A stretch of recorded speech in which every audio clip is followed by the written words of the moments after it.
Hey, Happy New Year! This is going to be a quick video tutorial that's long overdue, and I've realized that after getting a few questions and comments lately from docs in the program asking about care continuation after the initial set of recommendations you may give, what's often been referred to as maintenance, wellness, prevention, protection. Now, I'm going to go through a little flow chart because oftentimes chiropractors are misled in what to expect in the natural flow of practice, and it's our being misled that has us feel like we're not doing it right, we're not good enough, and we're just plain old wrong. So this is going to quell a lot of those concerns with an easy to flow chart. Now, there's more on this in Module 4, particularly when I say continuing after your initial set of recommendations with the person is because even if you know getting adjusted once a week or once a month, whatever your methodology or philosophy is, even if you know that's what's in the person's best interest, that's not what you're going to give to them or educate them on in that very beginning interaction, meaning getting them on their initial care. You're not bringing up the benefits of wellness, the benefits of preventative care after their initial. You're catering your care for their initial concerns, not for a quick fix, but for what you know it takes with your care and all of your experience to get the body well and stay well from whatever they're complaining about through whatever methodology that is, whether that's 3 visits, 3 weeks, 3 months, or 3 years. That's you and up to your clinical experience and history. So this is all your new patients that come into you. 90+% of them should be starting on some type of care. Like I said, whether it's 3 visits or 3 years, 90+% are actually receiving your care. Now, that other 10%, there's going to be tire kickers. There's going to be people that can't justify the expense compared to the benefits and the difference it's gonna make in their life. Whether you maybe dropped the ball a little bit, you didn't communicate it as well enough, or they're just really stubborn, frugal, cheap, whatever it may be. There's maybe 1% of people that you really feel you should be somewhere else, not here. Whether it's an emergency room situation where they just thought you were gonna be a cure for their gout, and it's probably something else. And most importantly, which I don't talk about much, there could be a 2% right here, so we're talking 2 out of 100 people, that you literally refer out, not because you don't think you could help them, but they're going to be a cancer to the office. And a cancer means you can tell, maybe they've been a past patient, maybe just from how they treat your staff in the waiting room, maybe their interaction with you, that every time you see them on the schedule, it's gonna hurt your energy. Maybe they're rude, maybe they're a cancer. They cause issues and cause problems. And when you can turn people away because you value your peace of mind and your staff's peace of mind and the properly running of your practice without someone, even if it's 5, 10, 15 minutes a day, messing with the whole schedule, and you can prefer them out, that makes you a lot more powerful. So that may be 1 or 2% out of this 10 of the new patients that don't actually begin care with you. So 90% plus begin care. At the end of your initial recommendations, there's 2 groups. Ones who continue on, and go to Module 4, because if you're not aware already, there should be a video in there.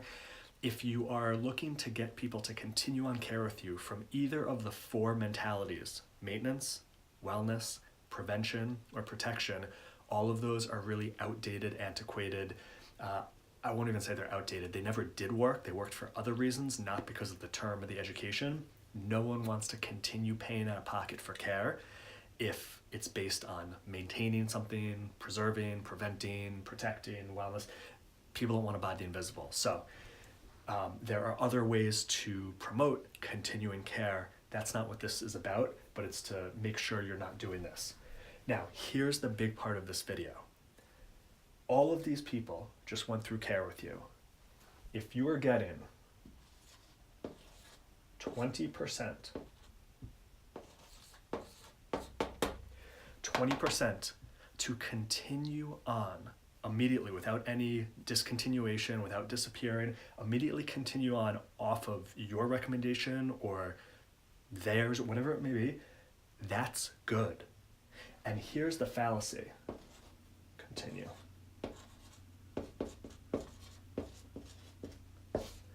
The fallacy is that you're told from a lot of stage speakers and management is that 80-90% of people should be continuing on either after their initial problem was completely solved that they came in for, through all of your education during this period.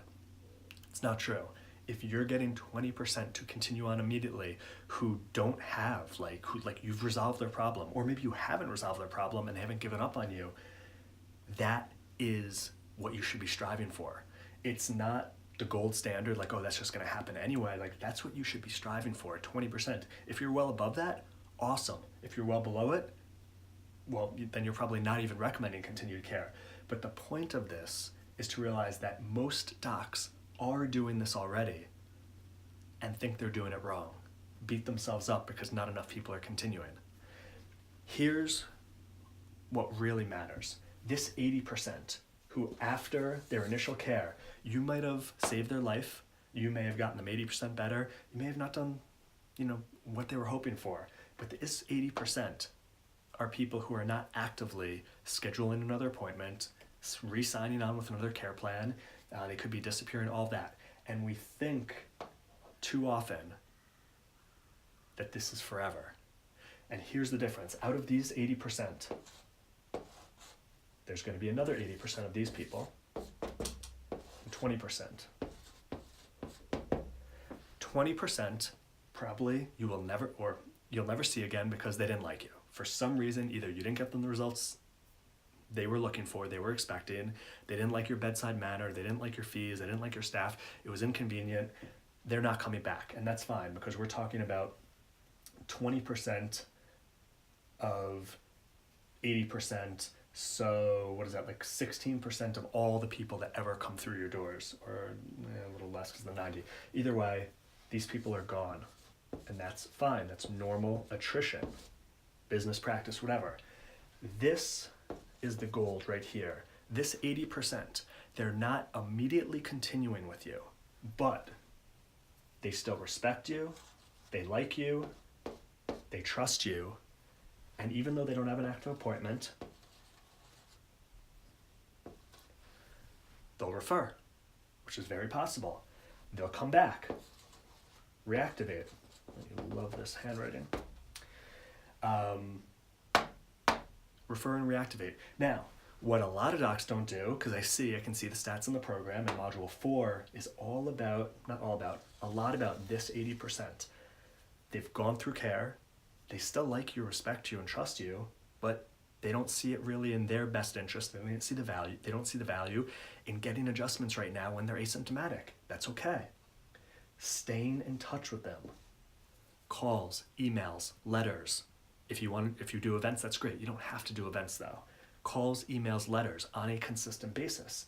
This 80% will refer, even though they don't have an active appointment, and they will reactivate until or unless you turn them off somehow.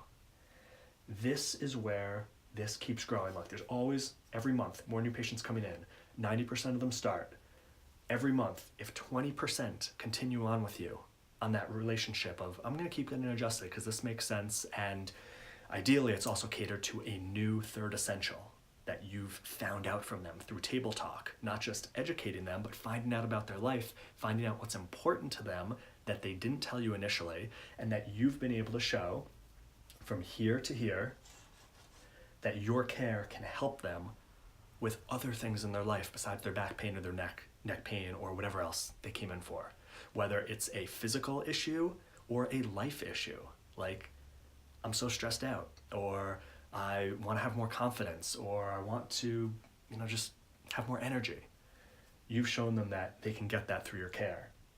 These people, either you didn't show well enough, or they didn't care enough to share with you, or they couldn't connect the dots, but that they will still come to you. 80% to come back to you.